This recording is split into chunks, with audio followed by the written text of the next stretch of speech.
ගරු සභාපතිතුමනි උසස් අධ්‍යාපන අමාත්‍යාංශය සහ මහා මාර්ග කටයුතු පිළිබඳව මේ තිබෙන විවාදයේදී විශේෂයෙන්ම උසස් අධ්‍යාපනය පිළිබඳව සහ වෘත්තීය පුහුණු නිපුණතා පිළිබඳව යම් කරුණු ගණනාවක් ඉදිරිපත් කරන්න බලාපොරොත්තු වෙනවා. යතින් මුලින්ම කියන්න කැමතියි ගරු සභාපතිතුමනි දැන් ඔබතුමාලගේ මේ උසස් අධ්‍යාපනය සම්බන්ධ අයවැය ලේඛනය තුළ සඳහන් වෙලා තිබෙන කරුණු වල ඉතා පැහැදිලිව තිබෙන කරුණක් තමයි ඔබතුමාලා නොමිලේ අධ්‍යාපනයට රාජ්‍ය අධ්‍යාපනයට තිබෙන මුදල් කෝටි 1350කින් කපලා තිබෙනවා. ගිය වසරට වඩා කෝටි 1350කින් කපලා තිනවා. මම මේවා මොනවද කියලා හරියටම කියන්නේ.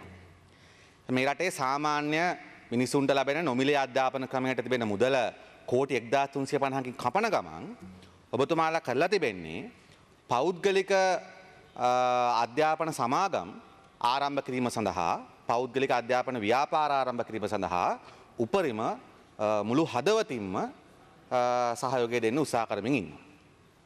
ඕක තමයි උසස් අධ්‍යාපන සම්බන්ධව ආණ්ඩුවේ ප්‍රතිපත්තියේ හරය බවට පත් වී තිබේ. ඊට පස්සේ වෘත්තීය නිපුණතා සම්බන්ධව ගත්තොත් එක එක දේවල් කියනවා. මම දන්නේ මොන තර්කයක් ඇතුවද කතා කරන්න කියලා. එක එක දේවල් කියනවා. ලෝකේ දිනන්න ඕනි කියනවා. 21 වෙනි සියවස කියනවා. ප්ලූටෝ කියනවා. නෙප්චූන් කියනවා. එක එක ඒවා කියනවා. ඊට පස්සේ කියනවා මේ කලා උපාධිය හොඳ නෑ. විද්‍යාවට යන්න ඕන. ස්කිල් ඩෙවලොප්මන්ට් කරන්න ඕන. ඔක්කොම තියෙන අකුරු ඔක්කොම කියනවා. කියලා නිපුණතා සංවර්ධනය සම්බන්ධ අමාත්‍යාංශයෙන් මිලියන් 3150ක් කපනවා. ඒ තමුන්නාසලා මං එදා කිව්ව එකයි තමුන්නාසලා කතරගම යනවා කියලා බෝඩ් එක දාලා මේ අන්දමන් දූපත් පැත්තේ යන්නේ. තමුන්නාසලා රටට බොරුවක් කරමින් ජනතාවට බොරුවක් කරමින් ඒකටම හරියන සමහර නිලධාරී කණ්ඩායමකුත් තියෙනවා තමුන්නාසලාට හැදිච්ච කාලයක් තිස්සේ හැදිච්ච ඒ නිසා මේ බොරුව නඩත්තු කරනවා. ස්කිල් ඩෙවලොප්මන්ට් අනම්මන ඔක්කොම කියලා මිලියන් 3150ක් කපනවා. උසස් අධ්‍යාපනය දරුවන්ට 21 වෙනි සියවස දිනනවා කියනවා 2050 දී තාම මොනවද කරන්න යනවා කියනවා ගොඩාක් සුරංගනා කතා කියලා විශ්වවිද්‍යාල වලින් කෝටි 1350ක් කපනවා. මම මේ ගැන කරුණු කාරණා සහිතව කියන්න බලාපොරොත්තු වන ගරු සභාපතිතුමනි. මම එතෙන්දී මුලින්ම මම කියන්න කැමති මේක මම අමතක වෙන්න කලින් මම අභියෝග කරනවා ගරු උසස් අධ්‍යාපන ඇමතුමාට. ඔබතුමා විශ්වවිද්‍යාල භාර ඇමතිවරයා වශයෙන් මේ රටේ ආසියානු කලාපයේ තිබෙන අඩුම ප්‍රතිශතය විශ්වවිද්‍යාලයට ඇතුළත් කරගන්න රට. එතකොට මේ රටේ ඔබතුමාත් විශ්වවිද්‍යාලයට ගියපු කෙනෙක්.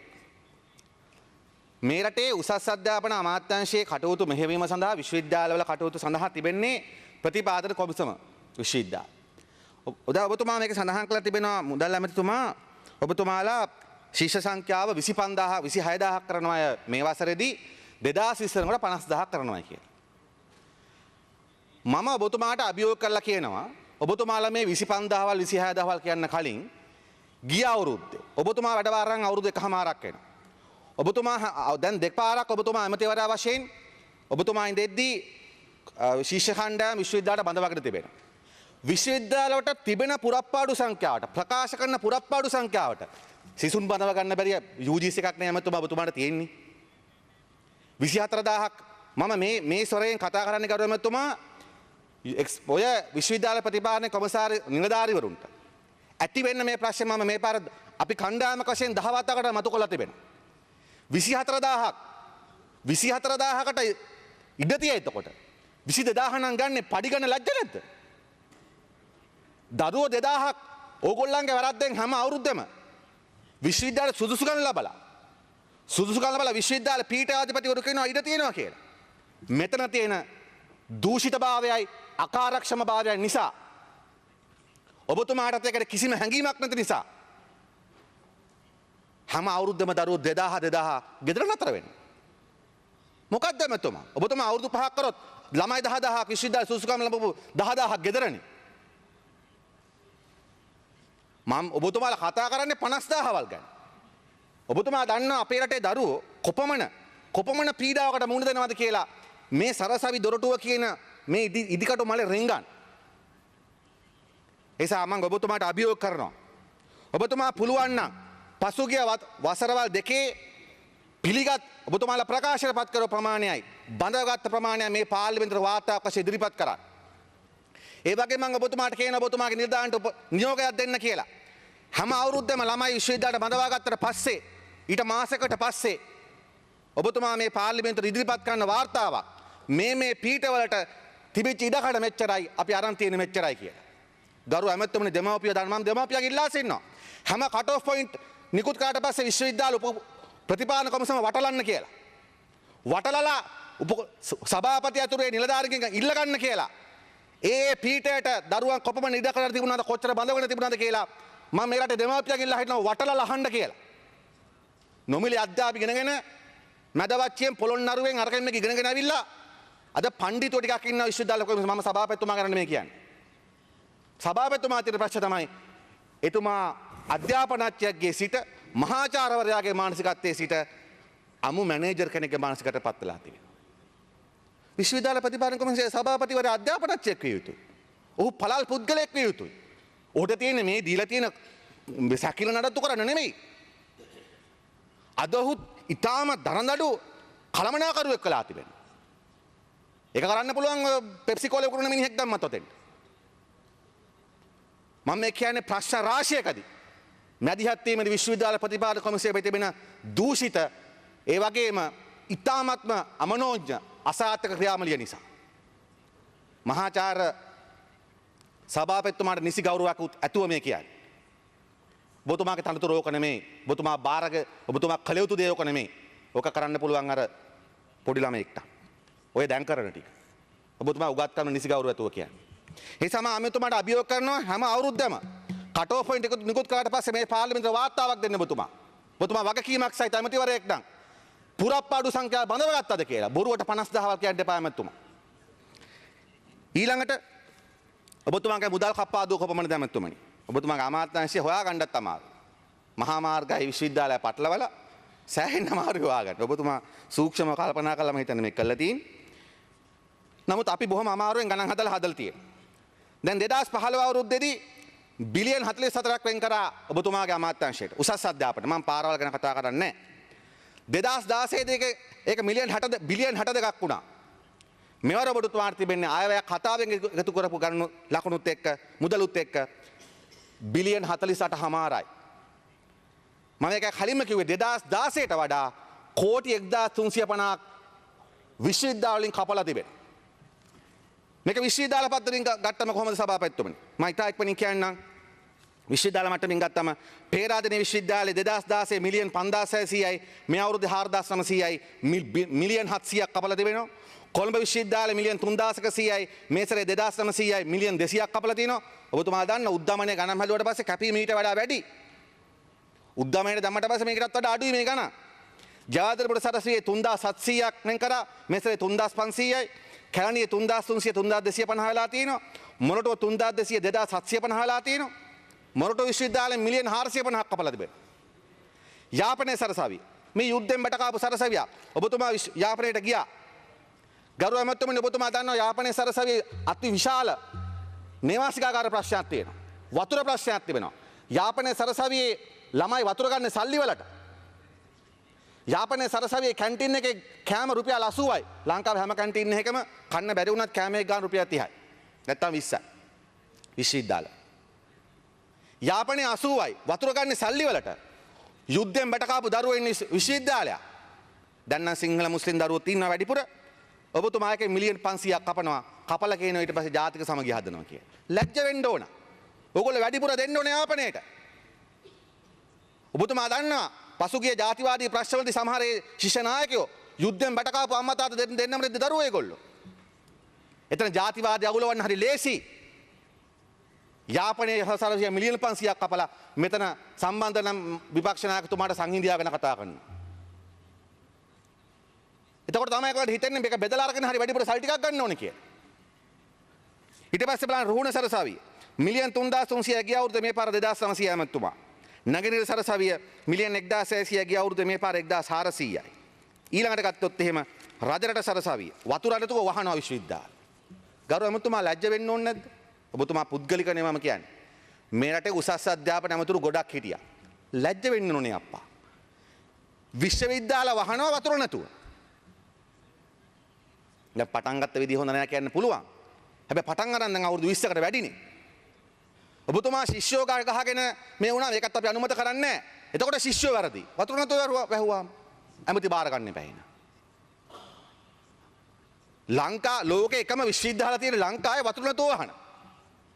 ලැජ්ජ වෙන්න ඕනනේ. ඉතින් ඒ රජ රටින් ඔබතුමාලා මිලියන් 250ක් කපනවා. ඊට පස්සේ සබරගමුව සරසවියේ මිලියන් 200ක් කපලා තිබෙනවා. ඊට පස්සේ පශ්චාත් උපාධි පොඩි ගණනක් වැඩි කරලා තිබෙනවා. නමුත් ගරු ඇමතුමනි එක මදි. මොකද පශ්චාත් උපාධි ආයතන තමයි අපේ අනාගත ඊළඟ කතිකාචාර්ය ඊළඟ පරීක්ෂක ටික බිහි කරන්නේ. මෑත භාග අපි දැක්ක ලංකාවේ ගොඩක් වැදගත් පරීක්ෂණ සිදු කළා පශ්චාත් උපාධි ආයතන රාශියකින්.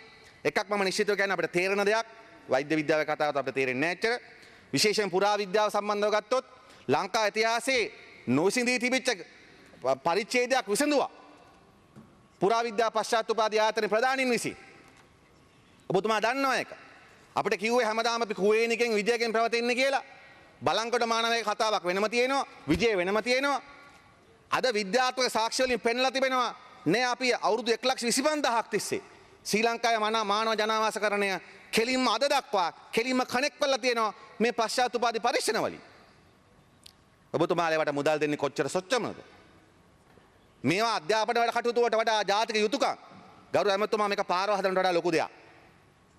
ඒ නිසා කපාදු ගත්තොත් සුවිශාලයි. ඔබතුමාලා දැන් මේක කපල ඉවර වෙලා රාජ්‍ය අධ්‍යාපන වෙන් කරන මුදල් ඔබතුමාලා කපල ඉවරලා මොකද්ද කළා තිබෙන්නේ? පෞද්ගලීකරණය පැත්තට සහ පෞද්ගලික අධ්‍යාපන කොම්පැනි ඇති කිරීම සඳහා ඔබතුමාලා උපරිම ඕල් හාටඩ් වැඩපිළිවෙලක් මේක දාලා තියෙනවා. දැන් ගරු ඇමතුමනි අපි කියන්න කැමති ජනතා ඇමතුමනි අපිට මේ රටේ හැම දරුවෙක්ම ඉගෙන ගැනීම පිළිබඳව අපිට ඉතාම වැදගත් උමනාවක් තිබෙනවා. ඒ නිසා අපි පෞද්ගලික අධ්‍යාපන පෞද්ගලීකරණයටත් පුද්ගලික සැලසුමටත් විරුද්ධ වෙන්නේ අපිට තිබෙන පෞද්ගලික ඉරිෂාවක් නිසා නෙමෙයි. ජනතාවට මෙතන ඉන්න සියලුම මන්ත්‍රීවරු ගත්තොත් අපි ඔක්කොම විශ්වවිද්‍යාල ගියපු කට්ටිය. වෛද්‍ය පීඨ, ඉංජිනේරු පීඨ, විද්‍යාපීඨ, කළමනාකරණ පීඨ ඔක්කොම. අපේ පක්ෂ හැම දිස්ත්‍රික් නායකයෙක්.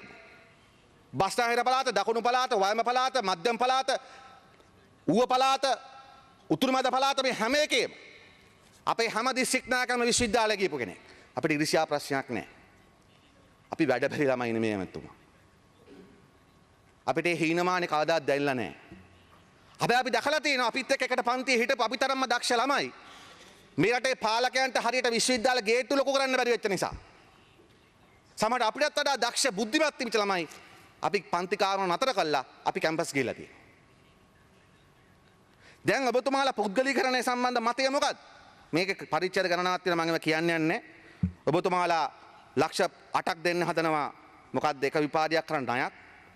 තව එකකට කොතලාවල එක ගැන වෙනම සඳහන් කරලා තියෙනවා. මම මේ මුලින්ම කිව්වේ මේක. ගරු ඇමතුමනි මෙන්න මේක කල්පනා කරා. ඔබතුමාට මම මේ ප්‍රශ්නේ මෙහෙම දාන්න. ඔබතුමා දන්නවා දැන් මුදල් නැති සිසුවෙක්ට ස්ලිට් එකට NSBM එකට KDU එකට යන්න බෑ. මම අර හොර උපාධි කඩේ ගැන කතා කරන්නේ නැහැ. සයිට් මුදලාලි. ඒක මේ වංචාවක්. ඒක විශ්වවිද්‍යාලයක් නෙමෙයි. ඒවා මේ සයිට් ස්ලිට් වගේ වට ගණන් එකට තියන්න එපා. ඒක වෙන වංචාවක්. ඒක දූෂිත කුප්‍රකට ගනුදෙනුව රාජපක්ෂලාගේ රාජපක්ෂ පාලනයේ අන්ත දූෂිත අධ්‍යාපන ප්‍රොජෙක්ට් එක ඒක. කිරියල් ඇමතුමා අද කරගහලා තිබ්බට. රාජපක්ෂලාගේ නීති විරෝධී ඒ තර්ජනාත්මක දේශපාලන හයියෙන් ගෙනිච්ච නීති විරෝධී ආයතනයක්. ඔබතුමා බලන්න කොච්චර තක්කඩි ආයතනයක්ද කියනවනම් මරා දමපු රාජපක්ෂලා මරා දමපු තාජුදීන් ක්‍රීඩකයාගේ ඇටසැකිල්ල ගෙනියනවා ඒ උපාධි ආයතනය කියලා කියන එකේ පරීක්ෂණවලට. කවුද ඒකේ? ඔප්පු වෙයි. ඔප්පු වෙයි ඒක. ඔව් හරි චෝදනාවනේ. Honorable Leader of the House. බාපතුමා මගේ ඇමතුමා ඔබතුමා ඊට වඩා වැදගත් දෙයකට පැටලෙන මාත් එක්ක. චෝදනාව පමණයි. හරි. අනිත් එක සයිටම් එක පටන් ගත්තේ අපි නෙවෙයි. පසුගිය ආණ්ඩුවේ ළමයි අපිට අතරමං කරන්න බෑ. හරි. ගරු ඇමතුමා මගේ අවස්ථාව දෙන්නකෝ. ඔබතුමාගේ අවස්ථාව. Thank you. ඒ නිසා මම කියන්නේ මේකයි. ඒ කුණු කඩේ පැත්තක තියන්න. ඒ ළමයි බිල්ලට දීලා තියෙන රාජපක්ෂලා. දැන් මම කියන්න හදන්නේ මේකයි. දැන් හිතන්න ස්ලිට් එකේ NSBM එකේ වගේ තැන්වල මුදල් නැති ශිෂ්‍යයෙක්ට සුදුසුකම් තිබ්බත් යන්න බෑ. මුදල් නැත්තම් යන්න බෑනේ අමතුමා. එතකොට ඒ හැඟීමේ ළමයාට දැනන විදිය මොකක්ද? මුදල් නැති නිසා ඒ අවස්ථාව ගන්න බෑ හුට. දැන් මම මේක මෙහෙම දැම්මොත් දැන් අපි තීන්දුවක් ගත්තොත් ඔබතුමාලා මේ ආණ්ඩුවක් තීන්දුවක් ගත්තොත් දැන් කොළ විශ්වවිද්‍යාල A-level විභාගයෙන් වැඩි ලකුණු ගන්න ළමයි අපි හිතමු මොරටුවට කොළඹ වෛද්‍ය පීඨයට තේරෙන ළමයින්ගේ ඔවුන්ට කියනවා ඕගොල්ලන්ගේ අම්මලා තාත්තලාගේ ආර්ථික මට්ටම ඕගොල්ලන්ගේ අම්මලා තාත්තලාගේ ආර්ථික මට්ටම මාසෙට ඩොලර් 2000ට වැඩි නම් ඕගොල්ලන්ව ගන්නෙ නැහැ. සරලව හිතන්නකෝ. දැන් ඉසඩ් එකෙන් මොරටු ඉංජිනේරින් ෆැකල්ටි එකට තේරෙනවා. ඉසඩ් එකෙන් සුදුසුයි කොළඹ මෙඩිකල් ෆැකල්ටි එකට. ලෝ ෆැකල්ටි එකට සුදුසුයි. අපි දානවා නීතියක් අම්මට තාත්තට සල්ලි වැඩි නිසා ඕගොල්ලන්ට මේක වෙන තැනකින් ගන්න පුළුවන්. ඕගොල්ලෝ ගන්නෙ නැහැ. ඒ දරුවට කොහොමද හිතෙන්නේ? ඒ දරුවට මොකද්ද හිතෙන්නේ? තමන්ට මුදල් තිබීම නිසා තමන්ව ගන්නෙ නැහැ කියන. ඔක චුට්ටක් තිබුණා පහුගිය කාලේ සමුද්‍රයට ලකුණු දෙනකොට ගුරුවරු ගන්නකොට. දැන් සල්ලි තියෙන ළමයාට ඒ දැනන වේදනාවට වඩා එමතුමා වැඩි සල්ලි නැති ළමයාට ඒකට යන්න බැරි වුණා. මොකද සල්ලි තියෙන ළමයාට රයිට් ආණ්ඩුවේ විශ්වවිද්‍යාලය ගන්නෙ නෑ මාව. හැබැයි අම්මා තාත්තට සල්ලි තියෙන නිසා ලෝකේ කොහේ හරි යවලා උගන්වන්න පුළුවන්. ඒ කියන්නේ සල්ලි තියෙන ළමයාට දැනුම අහිමි කරන්න තිබෙන අහිමි වෙන තියෙන අවස්ථා අඩුයි. සල්ලි නැති ළමයාට දැනුම අහිමි කරනවා. නොමිලේ අධ්‍යාපන ක්‍රමය කියන්නේ මොකද්ද? මුදල් නැතත් දැනුම හිමි කියන එක. මුදල් නැතත් දැනුම හිමි. අනිත් එක තමයි කරුවා ඇමතුමනි. ඒ නිසා පෞද්ගලිකකරණ මෙන්න මේ අර්ථයෙන් තේරුම් ගන්න. මුදල් තිබීම නිසා දරුවෙක්ට විශ්වවිද්‍යාලයට යන්න බැරි කරනවා නම් මුදල් තිබීම නිසා ඊට වඩා ලොකු වේදනාවක් තමයි මුදල් නැති නිසා සුදුසුකම් නැතුව යන්න බැරි වෙන එක. ඔබතුමාලා රාජ්‍ය අධ්‍යාපන මුදල් වෙන් කරන්නේ නැතුව පෞද්ගලික අධ්‍යාපන කොම්පැනි ඇති කිරීමේ මේ රටේ අධ්‍යාපනය අඟලක්වත් ඉස්සරහට ගන්න බෑ. ගරු ඇමතුමනි ඒ නිසා මම තවත් උදාහරණයක් කියන්නම් මේ අපේ ආණ්ඩු පක්ෂ විවිධ පක්ෂවල මන්ත්‍රීතුමාලා තේරුම් ගන්න. අපි දන්නවා ගොඩක් එක්සත් ජාතික පක්ෂ ශ්‍රී ලංකා දවසකේ මන්ත්‍රීවරු ඉන්නවා. ගම්වල මලගෙදර මගුල් ගෙදර හැම ගෙදරම ගිහිල්ලා ඉතාලම ගම්මට්ටමින් දුක් වේදනා විඳගෙන දේශපාලන පීඩා දරාගෙන ආශ්‍රය සංවිධාන කටයුතු කරනවා. ලොකු පවුල් වල එන මේ සාමාන්‍ය පවුල් වල මන්ත්‍රීතුමාලා. ඡන්ද කිට්ටුනාම මොකද වෙන්නේ? ඡන්ද කිට්ටුනාම ඔන්න සල්ලි කෝටි 100 ගණන් තියෙන එක සුපිරි ධන කුවේරයෙක් බහිනවා ඒ ආසනයට. එයා මොකද කරන්නේ? එයා මලගෙදර ගිහිල්ලත් නැහැ, මගුල් ගෙදර ගිහිල්ලත් නැහැ. තමුන්නාසලා අමාරුවෙන් අල්ල හදාගෙන තියෙන ආසනේ අර මොකද කරන්නේ? මාස දෙකේ කැම්පේන් එකෙන් සල්ලි වට ගන්නවා. එයා පාර්ලිමේන්තුවට එනවා, අරයා ගෙදර නතර වෙනවා. එතකොට තමුන්නාසය දැනෙන පීඩාවම තමයි උගත්කම සමාන වෙලා සල්ලි නැති නිසා විශ්වවිද්‍යාලයන් බැරුණාට පස්සේ වෙන පීඩාව. මම තව තේරෙන්න කිව්වා මගේ වෙලාවේ අනවශ්‍ය තරම් ඔබතුමාට හේතු ගන්න මම උත්සාහ කළේ. ඒ නිසා මම ඔබතුමාගේ ඉල්ලා හිටින්නේ මේ ප්‍රතිපත්තිය පරාද වෙනවා. මතක තියාගන්න. මේ ප්‍රතිපත්තියෙන් කවදාවත් දෙන්නට බෑ කියලා ඔබතුමා. මම උදාහරණ වශයෙන් කියන්නම්. අපේ රටේ ඔබතුමා දන්නවා අපේ රටේ අධ්‍යාපනයේ ලෝක යම් කිසි පිළිගැනීමක් තියෙනවා. අපිට අපි වේතන කොච්චර කරත් ආසියානු මට්ටමින් අපේ අධ්‍යාපනය ටිකක් හොඳයි. මොකෝ උපාධිධාරී ගුරු ගොඩක් උගන්වන්නේ අවුරුදු 75ක් නොමිලේ අධ්‍යාපන ක්‍රමයක් තිබෙනවා. අම්මලා තාත්තලා ඔක්කොම ඉස්කෝලේ ගිහිලා තියෙනවා. ඒ මට්ටමක් තියෙනවා. අපේ ඒ නිසා අධ්‍යාපනය අපේ බ්‍රෑන්ඩ් එකක්. ඒක බ්‍රෑන්ඩ් එකක්. දැන් සිලෝන් ටී වගේ ශ්‍රී ලංකා ක්‍රිකට් වගේ බ්‍රෑන්ඩ් එකක් ශ්‍රී ලංකා এডুকেෂන් කියන එක. අපේ විශ්වවිද්‍යාල අධ්‍යාපනය කියන එක ආසියානු මට්ටමින් ගත්තොත් මම ඇමරිකාවයි දියුණු රටවල් එක සංසන්දනය කරලා තේරුම් නැහැ. ඒක ගත්තොත් එහෙම ටිකක් ඒක බ්ලූ චිප් බ්‍රෑන්ඩ් එකක්.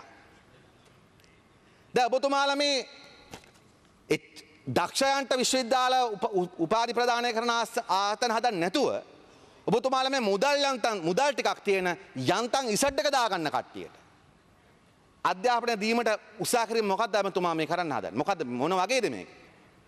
මේක හරියට නිකන් මේ යම්කිසි ඉහළ මට්ටමක් රැකගෙන තිබෙන අපේ අධ්‍යාපනය සහ උසස් අධ්‍යාපනය ඔබතුමාලා මේ ඉසඩ් එක යන්තම් දාගන්න කට්ටියට පෞද්ගලික අධ්‍යාපන ආයතන ඇති කිරීමෙන් මොකද්ද කරන්න හදන්නේ? මේක හරියට නිකන් ගත්තොත් එහෙම ඇමතුමා ටොයෝටා වගේ හොඳ බ්‍රෑන්ඩ් හදන ජපානේ නිකන් මරුටි වගේ කසල බ්‍රෑන්ඩ් හදන තත්ත්වයටපත් වෙනවා කියන්නේ.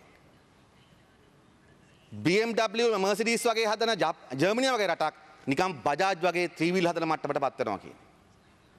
තව සරලව කියනවා නම් සිලෝන් ටී වලට කසල ටී එකතු කරනවා වගේ. මේ මෝඩ වැඩේ කරන්න එපා. මේ රටේ දරුවන්ට උගන්ලා ඒගොල්ලෝ ලෝකෙ ඉස්සරහට යවන්න. ඒගොල්ලන්ගේ පක්ෂයේ පාට අපිට වැඩගත් නැහැ. පන්තිය වැඩකුත් නැහැ. ඒ නිසා ඔබතුමාලා මේ කරන වැඩේ ඔබතුමා ඉතාවක් කීමෙන් කියනවා මේ අධ්‍යාපන පෞද්ගලීකරණයෙන් අපේ රට කිසිම සෙතක්වත් වෙන්නේ නැහැ. ඒ නිසා සයිටම් එක ගැන මම ගොඩක් කතා කරන්න බලාපොරොත්තු වෙන්නේ නැහැ. සයිටම් කියන්නේ සම්පූර්ණ වංචාවක්. මම දැක්කා මම ඔබතුමාට මේක එවන්නම්. ඔබතුමා මෙතන තිබෙනවා ඉන්දියාවේ. මොකද ඔබ ගන්නවා කරු ඇමතුමනි ඔබතුමාලා දැන් අධ්‍යාපන ආයතන විධිමත් කරන්න නියාමනය කරන්න ආයතනයක් පිහිටවන කියලා දාලා තියෙනවා. පෞද්ගලික අධ්‍යාපන ආයතන. ඔබතුමා දන්නවා කරු ඇමතුමනි අපි පෞද්ගලික බස් රථයක නියාමනය කරගන්න බැරුව ඉන්නවා. පෞද්ගලික ඩිස්පෙන්සරි ටික විනියාමනය කරගන්න බැරුව ඉන්නවා අපේ රටේ. පෞද්ගලික රෝහල් සැලකියුතු ප්‍රමාණයක් කොළඹින් පිට ඒවා විශේෂයෙන්ම නියාමනය කරගන්න බැරුව ඉන්නේ. අපි දන්නවා ලෝකේ පුරාම ඔය සීමිත තැන් කීප කරුණාම පෞද්ගලික අධ්‍යාපනය සාර්ථක වෙලා නැහැ අඩුම ගානේ දකුණු ආසියාවේ. දකුණු ආසියාවේ සම්පූර්ණ වශයෙන්ම පෞද්ගලික අධ්‍යාපනය අසාර්ථක වෙලා තිබෙන්නේ. ඔබතුමාලා සක්සස් ස්ටෝරීස් වශයෙන් ගන්න කීපයයි. මම මෙතන හැන්ඩ්ස්ටාර්ට් කරලා ඔබතුමාට මේ පිටපතක් එවන්න. Private universities damage education quality, says President of India.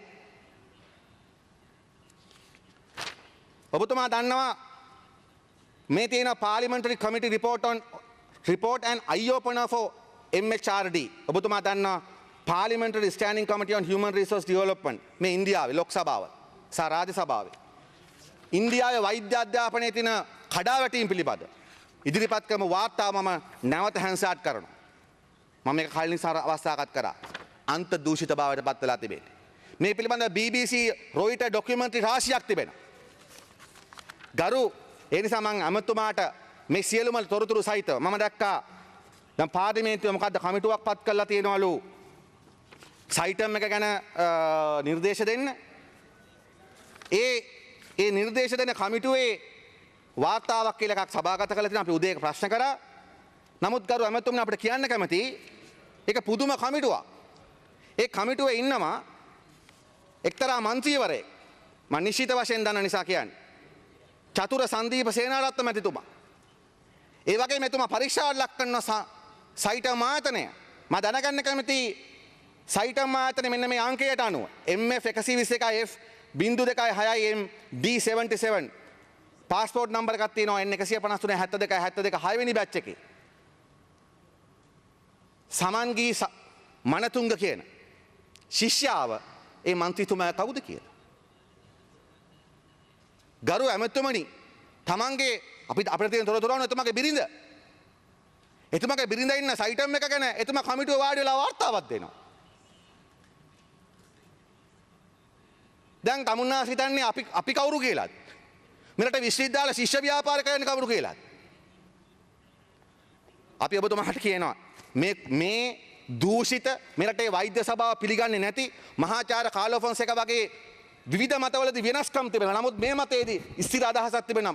ප්‍රධාන සභාපතිතුමාගෙන මම ඉල්ලා අසනවා සයිටම් එකට දෙන්න උනොත් කිය. වෛද්‍ය සභාව පුද්ගලීකරණයට විරුද්ධ නැහැ. අපි ඒක හොඳටම දන්නවා. වෛද්‍ය සභාව කියන්නේ මේ සයිටම් එක දූෂිතයි කියලා. අපේ පදනේ මෙන්න මේ වෛද්‍ය සභාව කතා කරන්නේ. ඒ නිසා අපි ඔබතුමාලට කියනවා සයිටම් එක අද ඔබතුමාලා අනුමත කරත් මතක තියාගන්න ඊළඟ 2020 ආණ්ඩුව වෙනසදී අනිවාර්යයෙන්ම ඔය දූෂිත ආයතනය වසා දමනවා. අද ඔබතුමාලා නඩු තාත්තා එනකන් කීගේ ඉන්නවා. මේ බොරු කාටවත් පිළිගන්න බැරි වාර්තා දානවා. මේවා පාර්ලිමේන්තු වාර්තාද? තමන්ගේ බිරිඳ ඉන්න සයිටම් එකේ වාර්තාවට තමන් මන්ත්‍රීතුමායන් මේවා ලැජ්ජ නැද්ද? මේක පාර්ලිමේන්තුවද? අඩු ගන්න හොර වැඩක් කරනවත් දන්නේ නැහැ. ඒ නිසා අපි ඔබතුමාට මේ රටේ ජනතාවටත් අපි කියනවා මේ සයිටම් හොර ගුහාව අනුමත කරන්න දෙන්න එපා. ඒ සමන් මේ පොත ජන ජීවිත බිලිදී වෛද්‍යවරුන් තනන පෞද්ගලික වෛද්‍ය විද්‍යාල ජාවාරම කියලා පෞද්ගලික වෛද්‍ය විද්‍යාල විරෝධී මධ්‍යස්ථාන නිකුත් කරපු මේ සියලුම ලිපි ලේඛන සහිත පොත මම හැන්ඩ්ස්ටාර්ට් කරලා ඇමතුමාට පිටපතක් අරන් දෙනවා නුවර කොළඹ යනකොට කියවන්න මේක. කියවලා ඇත්ත තීන්දුවලට එන්න හරි තීන්දුවලට එන්න ලනු කන්න එපා. ඔබතුමා සයිටම් එකෙන් යම්කිසි බලපෑමකට යටත් වෙලා මම මේ කරුණා කියලා මං හිතන්නේ නැහැ. අපි දන්න හැම බලපෑමකට ලක් වෙච්ච අය ඉන්නවා. නිල් ප්‍රාන්තු මහත්තයාගේ රෝහල ආණ්ඩුවට බාර අරන් නිල් ප්‍රාන්තුට බිස්නස් එක හදලා දෙන්න කියලා යෝජනාවක් දාලා තියෙනවා. මම බලන්න. නිල් ප්‍රාන්තු මහත්තයා සල්ලි වියදම් කරලා හොස්පිටල් එකක් ගෙනියනවා අර ෆැකල්ටි ගෙනියන්න ඕන නිසා. උපාධි කඩේ. දැන් එතුමාටත් වඩා ඉස්සරහට ගිහිල්ලා මේ අපේ මන්ත්‍රී කණ්ඩායම කියනවා ඒ හොස්පිටල් එකට ආණ්ඩුවෙන් වියදම් කරන්න අරයා කඩේ කරන්න කියලා. ඌ ඒතු ගණන පුළුවන් කාටද? ඔය පැපුවා නිව්ගිනියා හරි ස්වාසිලන්තයට හරි කියලා කියන්නේ. මෙහෙ බෑ. Honorable Leader of the House. ඒ පෞද්ගලික රෝහල ආණ්ඩුවට දෙන්න එතුමා කැමති වෙලා තියෙනවා නිකන් නොමිලේ. ෆ්‍රී. එතකොට එතුමා හදපු රෝහල. එතුමා ඊට පස්සේ එතුමාගේ අර කඩේ කට්ටිය එක ක්ලිනිකල් ප්‍රැක්ටිස් යනවා. කවුද රෝහලක් හදලා ඔබ නිකන් තෑගි දෙන්නේ ආණ්ඩුවට? ආන්න එක තාවට තියෙන ප්‍රශ්නේ. කවුද රෝහලක් හදලා ආණ්ඩුවට නිකන් තෑගි දෙන්නේ? අපිට තියෙන ප්‍රශ්නේ ඒක තමයි. ඒ සාකරු ඇමතුමනි ඒ නිසා අපි කියන්නේ කරුණා කළා මේක කරන්න එපා. ආණ්ඩුව ගෙදර යවන්න සටන් පාටවල දැන් බැඳුම් කර එකක් දාගත්තනේ. ඒක දෙක එක ඊටත් උඩින් සයිට් එක වෙනවා. මේක කරන්න එපා. මේක අනුමත කරන්න එපා. ඒ වගේම ගරු සභාපතිතුමනි මගේ කතාව ඊළඟ කොටසට මම යන්න කැමතියි. ඔබතුමාලා දන්නවා අපේ රටේ සාමාන්‍ය පන්තියේ දරුවන්ට අධ්‍යාපනය ලබන්න උපාධියක් ගන්න තිබෙන ප්‍රධානම අවස්ථාවක් තමයි බාහිර උපාධිය. 2016 13 චක්‍රවේගයේ මගින් විශ්වවිද්‍යාලයට බඳවා ගන්නා ශිෂ්‍ය ප්‍රමාණයට අභ්‍යන්තර ශිෂ්‍ය ප්‍රමාණයට සමාන ශිෂ්‍ය ප්‍රමාණයක් බඳවා ගන්න ලෙස කියලා ඔබතුමා නියෝගයක් දුන්නා. ගෞරව ඇමතුමනි මේක බොහෝ විශ්වවිද්‍යාලවල මේ ශිෂ්‍යයන් බඳවා ගන්න කැමති. බොහෝ විශ්වවිද්‍යාල වලින් මේ බාහිර උපාධි පාඨමාලා පවත්වා ගන්න කැමති. මේක මුලින්ම කරේ එස්.පී. දිසානායක ඇමතිතුමා. එතුමා අවුරුදු දෙකක් බාහිර උපාධි ශිෂ්‍යයන් බඳවා ගත්තේ නැහැ. ඊට පස්සේ සයිටම් එකට මරාගෙන මැරලා ගැසට් ගහන ගමන් එස්.පී. දිසානායක උසස් අධ්‍යාපන ඇමතිවරයා ශිෂ්‍යෝ දහස් ගණන් රිමාන්ඩ් කරන අතරේ බාහිර උපාධියට ශිෂ්‍යෝ ටික බඳව ගත්තේ නැහැ. Honorable member, you have 5 minutes more. Okay, sir. එහෙම කරලා දැන් ඊට පස්සේ ඔබතුමාලා ආණ්ඩුවක් ගත්තා. ඔබතුමාලා ආණ්ඩුවක් කරා මොකද්ද කරන්නේ? ඔබතුමාලා චක්‍රලේඛයක් ගහනවා අභ්‍යන්තර සිසුන් ප්‍රමාණයට සමාන සිසුන් ප්‍රමාණයක් බාහිර උපාධියට ගන්න ඕනේ කියලා. මොකක්ද තියෙන ප්‍රශ්නේ? ගුරුවරයෝ ලෑස්ති නම් ඔබතුමාලා වියදමක් දරනවද ඒකට? දැන් ඔබතුමාලාගේ උමනාව හරිම තිරස්චීනයිනේ. දැන් ඔබතුමාලා කියනවා ආණ්ඩුවට සල්ලි නැහැ කියලා. අධ්‍යාපනයට වෙදම් කරන්න. අපි පිළිගන්නේ නැහැ. නමුත් ඒක ඔබතුමාලා පිළිගන්න නිසානේ කියන්නේ. ඊට පස්සේ ළමයි කියනවා රයිට් ආණ්ඩුවේ සල්ලි එපා අපි බාහිර උපාධි විලට සල්ලි දීලා අපිකට ගන්නම් කියලා. මොකද ඒක සාමාන්‍ය පන්තියේ දරුවන්ගේ දෙමාපියන්ට යම් ප්‍රමාණයක් දැරිය හැකිව තිබුණා. හැබැයි එස්.පී. දිසානායක මහත්තයා කාලේ රුපියල් 6500 තිබිච්ච එක 65000 කළා. දැන් 80000 90000 කළා තියෙනවා. ඉතින් දෙමාපියෝ දරුවෝ අමාරුවෙන් බාහිර උපාධියට අවුරුදු 3කදී 4කදී ගෙවන නිසා 30-40000 ගෙව කොහොම හරි මේක කරගන්නවා. දැන් ළමයි තනියම විගදම් කල්ලිකට ගන්න හදනකොට බාහිර උපාධිය ඔබතුමාලා එපා කියනවා. මොකක්ද අමතුමා? ඇයි සීමා කරන්නේ? ඔතේ සීමා කරනවා කියන එක මට නීති වචන එපා අමතුමා මගේ වෙලාවක් නැහැ. ඔබතුමාගේ ප්‍රශ්නෙට උත්තර දෙන්න. Leader of the House. අවශ්‍යයි. නමුත් ඒ බාහිර උපාධිය කිසිම ගුණාත්මක වටිනාකමක් නැහැ කියලා ඔබතුමාලා පිළිගන්නවනේ. අපි පිළිගන්නේ. ඔබතුමාලා පිළිගන්නවනේ. බාහිර උපාධිය කට්ටිය තමයි විශ්වවිද්‍යාලවල පාසල් උගන්වන්නේ. ටියුෂන් පන්ති ගිහිල්ලා ලබා ගන්න උපාධියක්. කිසිම ගුණාත්මක වටිනාකමක් නැහැ. අපි සීමා කළා නැහැ. අපි නවත්තලා අපි සීමා කළා. බලන්න ඔබතුමා සයිටම් එකට කඩේ යනවා. ඒකත් ඉතින් සල්ලි වලටනේ. ඒක කවුද ඉන්නේ මහාචාර්යවරු ආචාර්යවරු. NSBM එකේ මම කියන්නේ නැහැ ගොඩක් පෞද්ගලික උපාධි ආයතන ලෝකේ පුරාම රාජ්‍ය විශ්වවිද්‍යාල මට්ටම නැහැ. ඒකයි ඇත්ත. ඩොලර් 5000ක් දීලා එක විදේශීය මහාචාර්යවරයෙක් ඉන්නවද එක පුද්ගලික විශ්වවිද්‍යාලයක? දැන් ඉන්ටර්නැෂනල් කියනවා. ඉන්ටර්නැෂනල් පාසල් අපි ගෙන්නවනේ පාර්ලිමේන්තුවට. ලසන්ත ඇමතුමායි රේණුකා හේරත් මැතිණියයි මමයි. සුසිල් ඇමතුමාද කොහෙත් නැහැ. කබීර් හෂීම් ඇමතුමා උසස් අධ්‍යාපන කාලේ ඉන්ටර්නැෂනල් ස්කූල් සම්බන්ධ සබ් කමිටියක් තමයි මේ පාර්ලිමේන්තුව. අපි ගෙන්නවා ඔක්කොම ඉන්ටර්නැෂනල් ස්කූල්ස්. මොනවද ඔප්පුනේ? 4ක අරෙන්න උපාධිධාරී ගුරුවරු නැහැ. යන්තම් ඉංග්‍රීසි කතා කරන්න විතරයි කරන්නේ. ඒකට වගේ කියන්න ඕනේ දෙමාපියෝ නෙමෙයි. තමුන්නාසලා හොඳ ස්කෝටියක් හදන්නේ අවුරුදු 68කදී. අපිට hina යනවා ඒ අන්තර්ජාතික පාසල් කියලා ආවට පස්සේ. ඉන්ටර්නැෂනල් ස්කූල් එක පඩිය කීයද? ටීචර් කෙනෙක්ගේ පඩිය රුපියල් 15000යි. රුපියල් 15000ට පාර අතු ගන්නවත් යනවාද මිනිස්සු? ඒවට බොරු ලොකු නම් ගහලා දැන් තමුන්නාසලා ඒවනේ ඇක්‍රෙඩිට් කරන්න යන්නේ. ඒව තමුන්නාසලා ඇක්‍රෙඩිට් කරන්න යන්නේ. අපි ලංකාවේ තියෙන CIS එකේ ඉඳලා එලිසබෙත් මොෝ එකේ ඉඳලා ඔක්කොම ගෙන්නුවා. ඕකේ ඇත්ත තත්ත්වේ පාර්ලිමේන්තුවේ ඕබිටම් වලත් රිපෝට්ස් වලත් තියෙනවා. ඒ නිසා මම මේක ඉගෙනගෙන කතා කරන්නේ බොහොම නිහතමානීව මම කියන්නේ. ඒ නිසා ඔබතුමාලා බාහිර උපාධිය සෞතු කියලා කතා කරනවා. හැබැයි ඔබතුමාලා සේවය කරනවා මේ පෞද්ගලික අධ්‍යාපන කඩවලට කොම්පැනි වලට. ඉතින් බාහිර උපාධිය ළමයි තමන්ගේ මේ අනුරාධපුර පොළොන්නරුව මාතර හම්බන්තොට බදුල්ල වගේ දිස්ත්‍රික්කවල දරුවෝ තමන්ගේ අමාරු ඉගෙන ගන්න අනිත් එක තමයි කරුවා ඇමතුමා ඔබතුමා තේරුම් ගන්න මේ දරුවන්ගෙන් බාහිර උපාධි කරනාගෙන් 70%ක්ම රැකියාව කරන කට්ටිය. ඒ අයට රැකියාවේ උසස් වීම සඳහා රැකියාවේ ගුණාත්මය සඳහාත් මේ උපාධිය අවශ්‍යයි. ඔබතුමා වහන්නේ වෘත්තිකයන්ගේ දොරටුවක්. ඔබතුමාලා පරස්පරයිනේ. ඔබතුමාලා පරස්පර ඔබතුමාලා එක පැත්තකින් කියනවා පෞද්ගලික අධ්‍යාපන දිරිදෙනවා කියලා. බාහිර උපාධි කපනවා. එහෙනම් ඔබතුමාට මොකක්ද ඕනලා තියෙන්නේ? ඔබතුමාට ඕනලා තියෙන්නේ සාමාන්‍ය පන්තියගේ අධ්‍යාපන දොර වහන්න. නිසා අපි ඔබතුමාගේ ඉල්ලා සිටිනවා කරුණා කරලා මේ වගේ වැරදි තීන්දුව ක්‍රියාත්මක කරන්න එපා. ඒ නිසා අද බාහිර උපාධි ශිෂ්‍යෝ ශිෂ්‍ය සංගම් හදාගෙන උද්ඝෝෂණ කරනවා.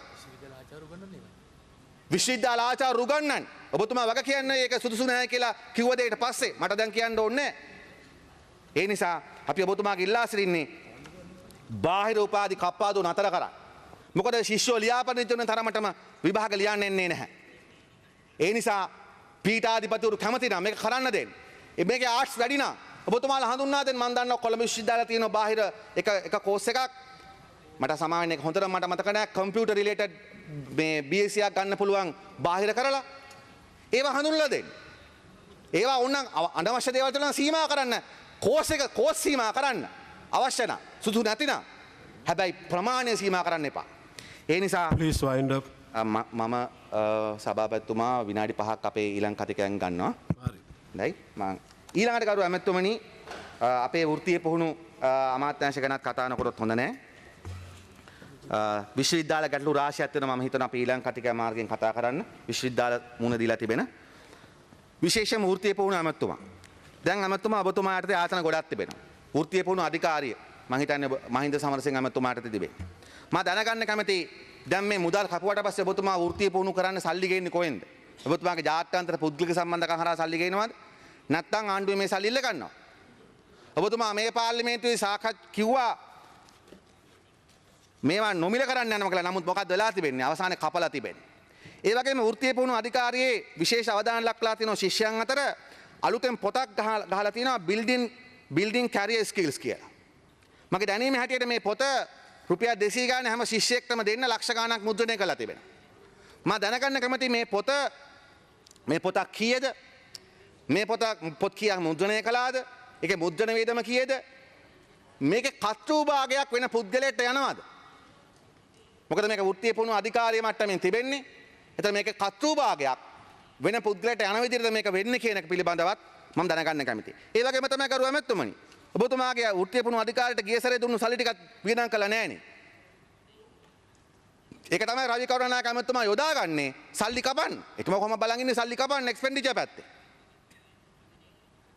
බලන්න ඕෂන් යුනිවර්සිටි නව උපාධි හඳුන්වා තිබෙන මිලියන් 300ක් 2016 වෙනවා මූල්‍ය ප්‍රගතිය බිඳුවයි. ජර්මන් ටෙක් එකට දෙනවා ශිෂ්‍ය බඳවා ගැනීම සඳහා මිලියන් 500ක් 2016 මූල්‍ය ප්‍රගතිය බිඳුවයි. පුහුණුකරුවන් 50ක් පුහුණු කරන්න දෙනවා මිලියන් 50ක් වෙන් කරනවා පුහුණුකරුවන් පුහුණු කරන්න මූල්‍ය ප්‍රගතිය 29යි. ඔටෝමොබයිල් අලුත් වැඩියා හා නඩත්තු වංශය ඒකාබද්ධව ආරම්භ කිරීමට ගාල්ලේ බූසේ මූල්‍ය ප්‍රගතිය බිඳුවයි. කවුද මේ ඔබතුමාගේ ආයතන වල ඉන්න ප්‍රධානී? මේ කතා සාප්පුද? වැඩක් කරන කට්ටිය නැද්ද? මොකද දැන් ඔබතුමාට තමයි මේ ආණ්ඩුව කියන්නේ ඔක්කොම ස්කිල්ස් හදලා දෙන්න කියලා ලෝකෙට දිනන්න. සල්ලිත් කපලා දුන්නු සල්ලිත් වියදම් කරන්න බැරි කට්ටියක් නේ ඉන්නේ. ඉතින් මහින්ද සමරසිංහ අමාත්‍යතුමා සම්බන්ධව අපිට කලින් තිබෙන අත්දැකීම් වෙනස්. කලින් තිබෙන අත්දැකීම් මීට වඩා වෙනස් ඒවා. හැබැයි දැන් නම් ඔබතුමා නිකන් වහලා දාපු ගරේජ් එකක් විදියට පත් වෙමින් ඔබතුමාගේ අමාත්‍යාංශ තියෙනවා වගේ තමයි අපිට හිතෙන්නේ. ඊළඟට දැන් ජර්මන් ටෙක් ආයතන. දැන් මේ ආණ්ඩුව විශාල බරක් දාලා තියෙනවා ජර්මන් ටෙක් එක ගැන කතා කරන්න. නිසා කිල්නොච් එකක් පටන් ගත්ත අපි පිළිගන්න එක හොඳ දෙයක්. මාතර එකක් මම හිතන්නේ පටන් ගන්න යනවා හොඳ දෙයක්. හැබැයි කවුරු ඇමතුමනි ජර්මන් ටෙකේ මූලස්ථානේ තියෙන රත්මලානේ. ඒකේ සුවිශාල ගැටලු ප්‍රමාණයක් තිබෙනවා. ඔබතුමාලගේ ශිෂ්‍ය සංඛ්‍යාව වැඩි කරලා තිබෙනවා. හැබැයි ශිෂ්‍යයන්ට අවශ්‍ය කරන ඒ වර්කින් ඩෙස්ක් 226ක් අඩුයි. කොහොමද වෘත්තීය පුහුණුවක් කරන්නේ ඒ ළමයින්ට වැඩ කරන්න මේකක් නැතුව? නේවාසිකාගාරයක් නැහැ. ඒ වගේම ජර්මන් ටෙක් එක කියලා කියන්නේ ලෝකෙ පිළිගත් අපේ රටේ තිබෙන එක ටෙක්නිකල් කොලෙජ් එකක්. ඒකට හරි පරිපාලනයක් නැහැ. අපිට ලියුම් ගණනාවක් කරලා තියෙනවා. මම ඔබතුමාටත් ඇවිල්ලා ඇති. ජනාධිපතිතුමාට යොමු කරපු ලියුම් තිබෙනවා. මේ ආයතනයේ හරියාකාර සුදුසු පරිපාලනයක් නැහැ කියලා.